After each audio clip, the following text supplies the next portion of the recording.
Hello বন্ধুরা, এই যে গ্রামে আসছি। গ্রামে আসলে তো গ্রামে হচ্ছে খাবার দাবার না খেলে হয়। তো হাজব্যান্ড বাজার থেকে কিনে আসছে, দেখি কি মাছ গ্রামে। উড়ে বাবারে, কি মাছ আনছে।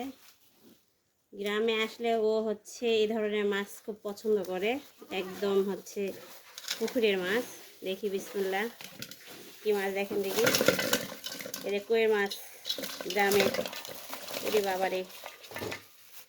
এই যে গ্রামের কই মাছ, বড় বড় একদম দেশি কই মাছ।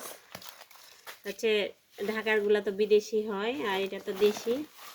আর এখানে আনছে মনে হয় তেলাপিয়া ফ্রাই খাবো, এই জন্য ফ্রাই এসছে আজকে। এই যে ফ্রাই খেতে ভালো লাগে, এই জন্য একটা মাছ আনতে বলছিলাম তেলাপিয়া। এটা ফ্রাই করব আজকে। আর এই যে দেখেন দেশি কই মাছ। কালকে ঝড় বৃষ্টি হচ্ছে এখানে, এই জন্য বাজারে গেছিলো। তো কত বড় কই মাছ দেখেন, অনেক বড় কই মাছ।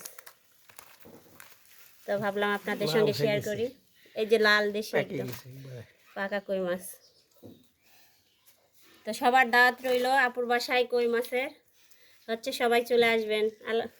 এই যে দেখেন ভাইয়া কই মাছ আনছে, আপনাদেরকে রান্না করে খাওয়াবো। সবাই চলে আসেন। ভালো থাকেন, আল্লাহ হাফেজ।